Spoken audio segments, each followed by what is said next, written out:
Hey, it's me, that pink lady. And welcome to the first ever video. Can I get some awards in here? Can I get some applause going? Woo! Me and editing, I'm probably gonna add in a lot of applause. But yes, this is the first video I've ever edited, ever uploaded, ever ever on this channel, and I really hope you like the house that I'm building. I actually built it earlier in the day, like at around, I don't know, 1 p.m. I'm currently recording this at 10 so that's fun. But yeah, I kind of want to talk about a couple of things. I originally was gonna make this about like a really informative commentary video about this Mr.Beast expose that's currently going on, because Mr.Beast and Ava are currently in a lot of hot news. Ava's in a bit of hot news because she was caught messaging inappropriate things to minors, which I feel like at this point happens every single month.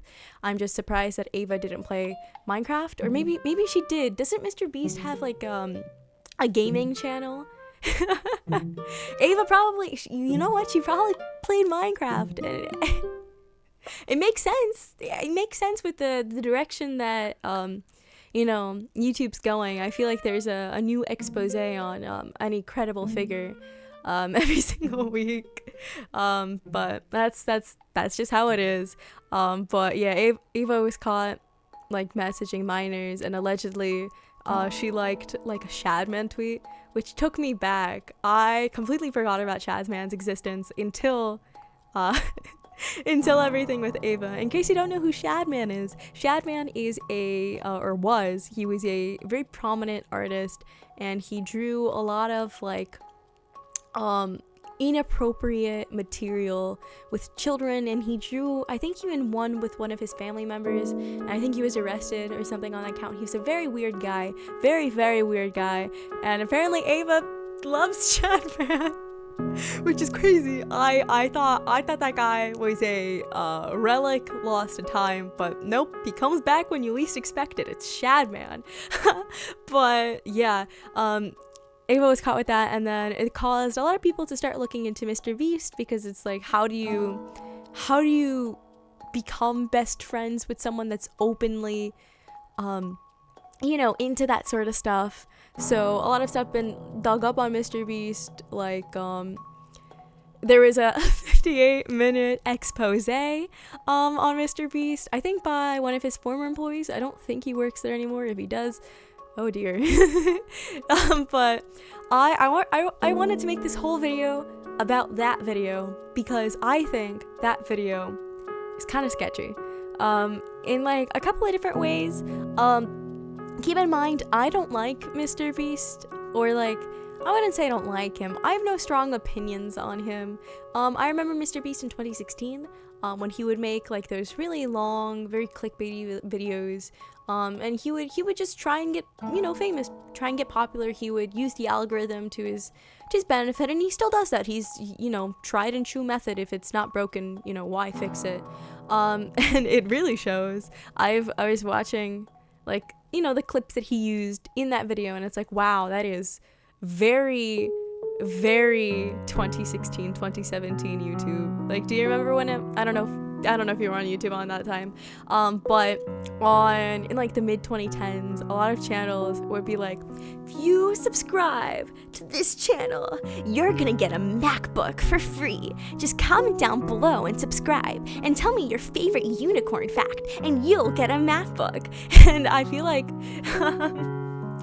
it was just like, that was everywhere. That was the thing. That was the hot thing. And that was actually a pretty big portion of that guy's video. It was like illegal lotteries, because Mr.Beast, like every 3 seconds he'd say, oh, I'm giving away a car to the next person that buys this. I'm giving away $10,000. And I honestly, I don't think that's a Mr.Beast thing. I think that's just because when he started YouTube, that's what everyone was doing. And to a point, I think people are still doing this, just to a much smaller scale. And I think he's like, that's just what worked for him, so he kept on using it.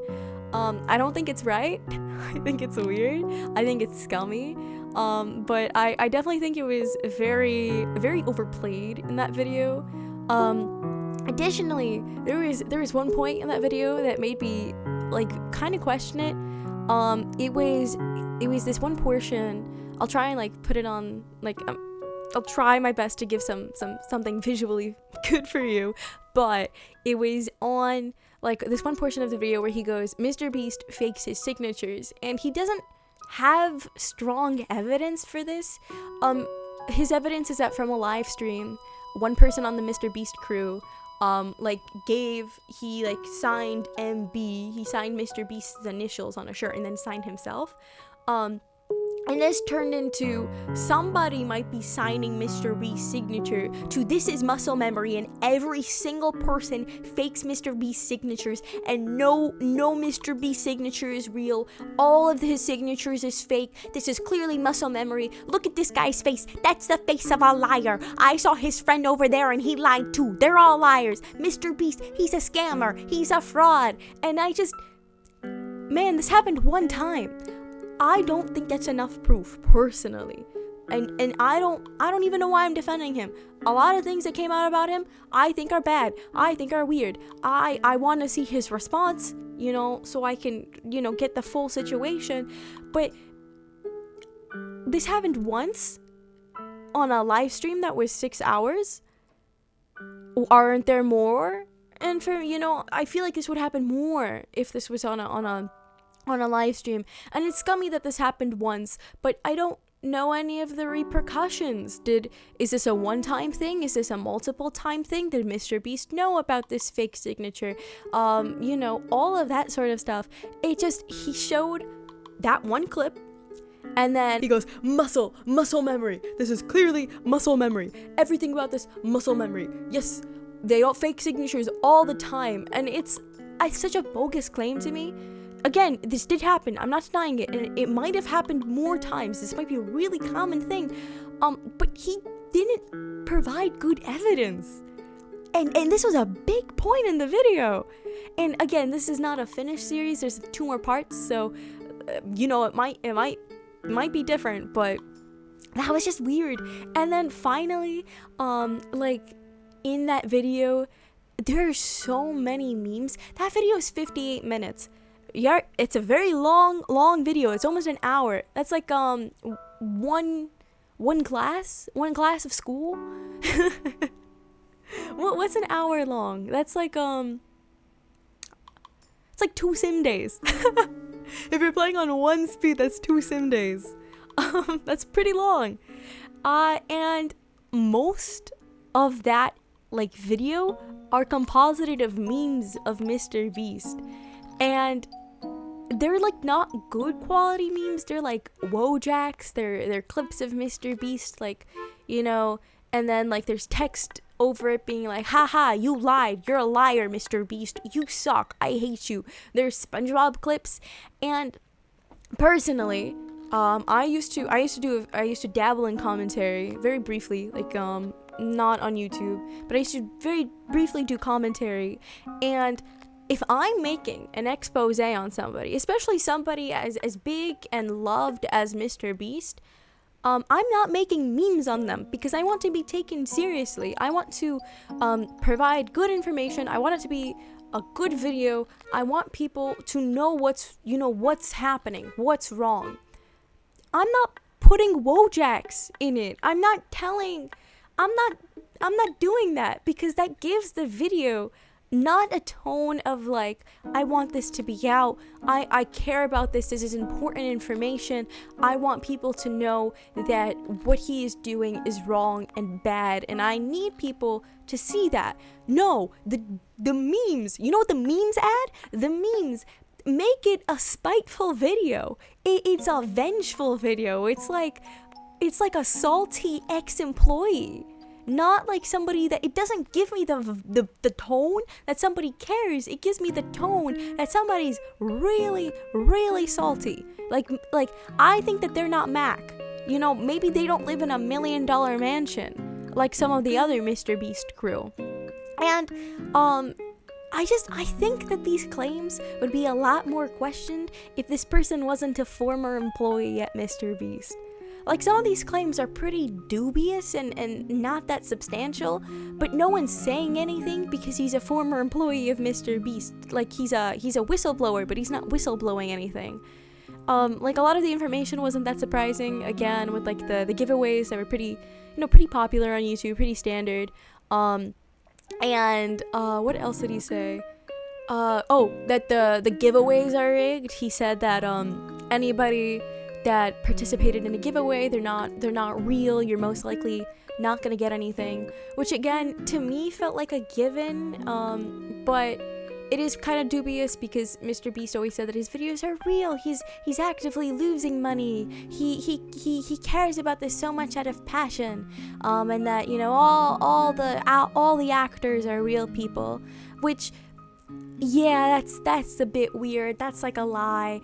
But also, I feel like that's a little bit better, because normally when you get accepted, like a very big gift, like if you win the lottery, if you win $1 million, or if you get an expensive Tesla, and you're not in the tax bracket to get an expensive Tesla, or if you don't normally have $1 million on you regularly, that all gets added into your tax bracket. So you actually move up a tax bracket. So then your incomes and your expenses actually get more expensive. And that's why a lot of people that actually win the lottery end up going bankrupt and end up going into a lot of debt, because the lottery literally, it can ruin you because of all the taxes and all the extra additional costs that you now have to pay because you moved up a tax bracket from the lottery.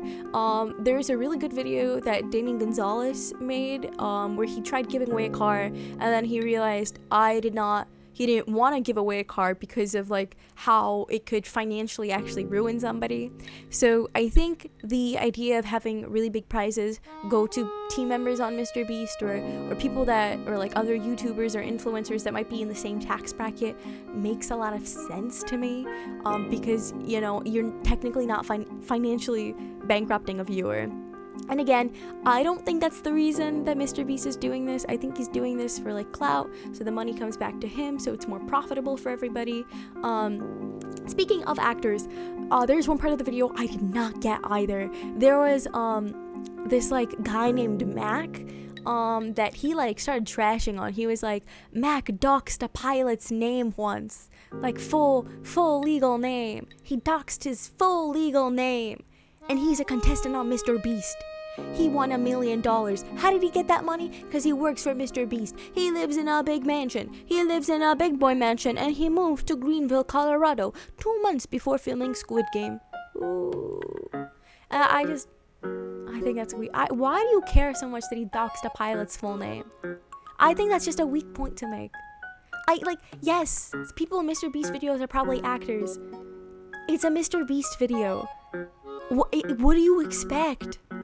I don't know. I don't feel like any of these claims are damning. They're bad, but they're not damning to me, and they're not worthy of a 58-minute video that's that's littered with really bad quality memes. I just think that this video comes across as clout chasey, comes across as vindictive, and comes across as really spiteful and not informative. It comes across like somebody is trying to make a hit piece. And like not a hit piece that's like, I need everybody to know that this is like out of the passion of my heart, but like one that's like, I hate you, Mr. Beast. You lowered my salary. Well, I'm gonna end your career. And like that was even more cementified in the beginning of the video, going back to Chris, where like he mentioned that like, oh, I had the Chris information too. I also had it. Yeah, I did. I'm gonna elaborate on it even more. Yeah, it was like a widely known thing, and I had all the information. That's like, okay, are you spiteful that you didn't put it out first? Like that's the vibes that it came out to me. But like it was just a weird video overall. I don't know. But Mr. Beast is actually in a lot of hot water, not even only from that video. I was watching Omni earlier. Omni's a commentary YouTuber, kind of. That's how I get most of my news from him, because I like his energy. But he was talking about how Mr. Beast is currently hosting a Prime show, and he's doing his own version of Squid Game, which I just think it's kind of ironic. And the conditions are so bad that somebody had seizures, like people were beating each other up, somebody wasn't given like medication or like weren't given sanitary products that they needed, so somebody had like poor quality sanitation. Multiple people had COVID. They let somebody walk in with pink eye. They slept on like $12 sleeping bags on the floor. I'm gonna try and pull up the screenshots if I have it on the screen somewhere. Sorry if you're into this build. You're gonna get screenshots. But that's crazy. I don't even know what to say. That's crazy. It's probably why I think the actor should be from Mr. Beast. I think this whole situation, this illegal lottery situation, and the everyone's a paid actor could just be rectified if he stopped doing this is real and started doing, hey guys, these are paid actors because we want this to be content. We want content, so we do CGI. We have paid actors because we want to create good content for you. I feel like it could have been easily solved. And I honestly think that's all Mr. Beast really needs to do. And I don't think that a 58-minute video is really that good. That needed. I think it could have been like 15 minutes or 20 minutes. Another big portion of the video was like the chocolate bar. I don't have much to say about it. So I don't know why I started talking about it. I should have a script. But like he kind of said that the chocolate bar gave kids diabetes, and it's false advertising because now them and Hershey's have the same thing, the same ingredients.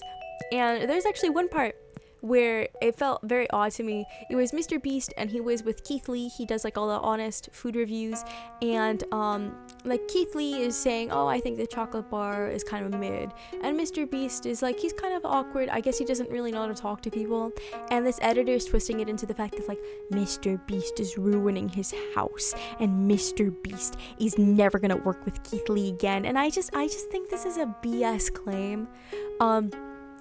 Listen, Keith Lee's not the only person that said that Mr. Beast bars are okay. I think Tommy Innit, he also said that the bars are okay. Game Theory said the bars are fine. I'm trying to think of other examples. I had more in my head. Cold Ones, the podcast said that they kind of tasted bad.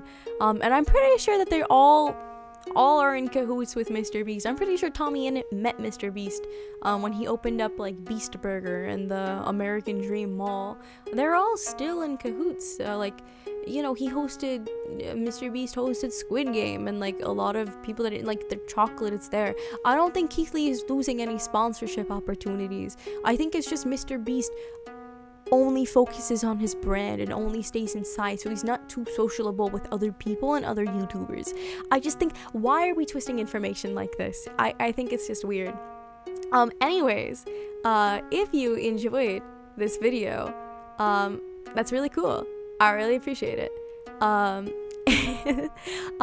about finishing up building the house, so I'm just gonna start talking about myself. If you really enjoyed my rants about that one Mr. Beast video, let me know. I don't really know what I'm doing. This is probably gonna get like 10 views or something stupid, so I don't really care. I'm basically actually just doing my channel. I should be uploading 5 videos at once, and they should all be high quality, and I need to maximize my profit growths. But yeah, whatever. I want to have fun. That's all. That's what I decided. I'm having fun. So if you like this, if you like me ranting, you want more of me rambling, let me know. I'm gonna try and upload a video every week or every day. I'm deciding, and I'll see ya next time. Bye bye.